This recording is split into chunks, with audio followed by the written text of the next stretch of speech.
नमस्कार, देशोन्नतीमध्ये मी साक्षी आपलं स्वागत करते। बघूया प्रदेशच्या आजच्या टॉप 10 बातम्या। गावठी कट्टा बाळगणाऱ्या दोघा तरुणांना संगमनेर शहर पोलिसांनी शिताफीने अटक केली। त्यांच्याकडून सुमारे 50,000 रुपये किमतीचे गावठी पिस्तूल आणि मोबाईल फोन ताब्यात घेण्यात आला। ही कारवाई महात्मा फुले विद्यालयाकडून घुलेवाडीकडे जाणाऱ्या रस्त्यावर करण्यात आली। न्यायालयाने त्यांना 31 मे पर्यंत पोलीस कोठडीत ठेवण्याचे आदेश दिले आहेत। ऑपरेशन सिंदूरच्या रूपाने पाकिस्तानमध्ये घरात घुसून भारताने पराक्रम दाखवला आहे। हा नवा आत्मनिर्भर भारत आहे। पाकिस्तानचे एकही क्षेपणास्त्र भारत भूमीला स्पर्श करू शकले नाही। काही लोकांच्या डोक्यात सातत्याने पाकिस्तानचाच विचार आहे। भारतीय सेनेने पाकिस्तानचे 9 दहशतवादी अड्डे उद्ध्वस्त करतानाचे छायाचित्रण दाखवले, तरीही काही लोकांकडून शंका उपस्थित केली जाते। त्यांच्या डोक्यावर परिणाम झाला आहे अशी टीका महाराष्ट्राचे मुख्यमंत्री देवेंद्र फडणवीस यांनी येथे केली। एसटी महामंडळाला ईवे ट्रान्स प्रायव्हेट लिमिटेड कंपनीकडून 5150 इलेक्ट्रिक बसेस भाडे तत्वावर मिळवण्याबाबत करार झाला होता। या बसेस आता नव्या वेळापत्रकानुसार महामंडळाला या मिळतील असे परिवहन मंत्री प्रताप सरनाईक यांनी आज सांगितले। मंत्रालयात कंपनी प्रतिनिधींसोबत शुक्रवारी आयोजित केलेल्या बैठकीत मंत्री सरनाईक ई बसेसच्या पुरवठ्याबाबत आढावा घेताना बोलत होते। 100 रुपयांच्या बॉन्डवर बेकायदेशीरपणे 1.5 वर्षाच्या बाळाला दत्तक पत्र करून दिल्याप्रकरणी 8 जणांविरुद्ध उदगीर शहर पोलीस ठाण्यात गुन्हा दाखल करण्यात आलाय।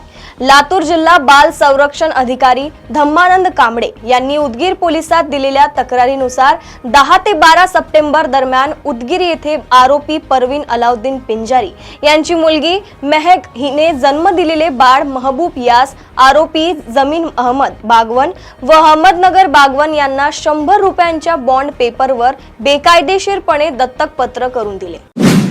अवकाळी पावसामुळे झालेल्या नुकसानीची नाशिकमध्ये पाहणी करत असताना कोकाटे यांनी ढेकाड्यांचे पंचनामे करायचे का असं वादग्रस्त वक्तव्य केलं होतं। त्यांच्या या विधानानंतर राज्यभरातून टीकेची झोड उठली। यानंतर अखेर कृषी मंत्री कोकाटे यांनी आपल्या विधानावर स्पष्टीकरण देत सारवासारव करण्याचा प्रयत्न केला आहे। तसेच माझ्या शब्दाचा वेगळा अर्थ घेतल्याचं कोकाटे यांनी माध्यमांशी बोलताना म्हटलं आहे। कोल्हापूरमधील गोकुळ दूध संघाच्या चेअरमन पदी वैद्यकीय शिक्षण मंत्री हसन मुश्रीफ यांचे चिरंजीव नावीद मुश्रीफ यांची निवड झाली आहे। अध्यक्षांची निवड करण्यासाठी सकाळी 10 वाजल्यापासून कोल्हापुरात राजकीय खलबत चालू होती। नावीद यांच्या निवडीसाठी मंत्री हसन मुश्रीफ यांनी व महायुतीने जोरदार मोर्चे बांधणी केली होती, त्यास यश मिळालं आहे। आज कोल्हापुरात गोकुळच्या संचालक मंडळाची बैठक पार पडली। या बैठकीत नावीद मुश्रीफ यांची गोकुळच्या अध्यक्षपदी निवड झाली आहे। राष्ट्रवादी काँग्रेसचे नेते आणि माजी मंत्री धनंजय मुंडे सध्या नाशिक जिल्ह्यातील इगतपुरी येथील विपश्यना केंद्रात मनशांतीसाठी आठवड्यापासून ध्यानधारणा करीत असल्याचे समोर आले आहे। मसाजोगचे सरपंच संतोष देशमुख हत्या प्रकरणात निकटवर्तीय वाल्मिक कराड याचा सहभाग आढळण्यासह देशमुखांच्या हत्येचे फोटो व्हिडिओ व्हायरल झाल्यानंतर मुंडे यांनी मंत्रिपदाचा राजीनामा दिला होता। गडचिरोली जिल्ह्यातील 100 अंगणवाड्यांचे नंदघरमध्ये रूपांतर करण्यात येणार असून त्यात ई लर्निंगची सुविधा उपलब्ध असणार आहे। सकाळच्या सत्रात बालकांना शिक्षण व पोषण सहाय्य दिले जाईल। दुपारच्या सत्रात महिलांसाठी आरोग्य व सूक्ष्म उद्योजकता जनजागृती कार्यक्रम राबविले जातील। मुख्यमंत्री व पालकमंत्री देवेंद्र फडणवीस यांच्या संकल्पनेतून हा अभिनव उपक्रम राबविण्यात येणार आहे। शेतकऱ्यांनी वाढलेली फसवणूक व लुबाडणूक टाळण्यासाठी कृषी केंद्रांवर अवलंबून राहू नये। घरीच बीज प्रक्रिया करून निर्जंतुक बियाणे पेरणीसाठी तयार करावे। महागड्या रासायनिक खतांचा वापर मर्यादित करावा। स्वतःच बी बियाणे तयार करून साठवणूक करावी।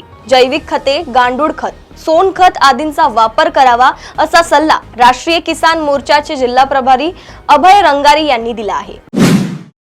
राज्यात दिवसेंदिवस महिलांवर अत्याचार आणि कुटुंबातील सदस्यांकडून त्यांना होणाऱ्या मारहाणीच्या घटना वाढत आहे। मात्र राज्य महिला आयोग नेमकं काय काम करतोय हेच कळत नाही। जर एखादी महिला तक्रार करण्यास गेली आणि ती तक्रार एखाद्या राजकीय व्यक्तीशी संबंधित असेल तर त्यावर कोणतीच कारवाई महिला आयोगाकडून केली जात नाही। याचीच शिकार मी देखील ठरले होते असे करुणा शर्मा म्हणाले आहेत।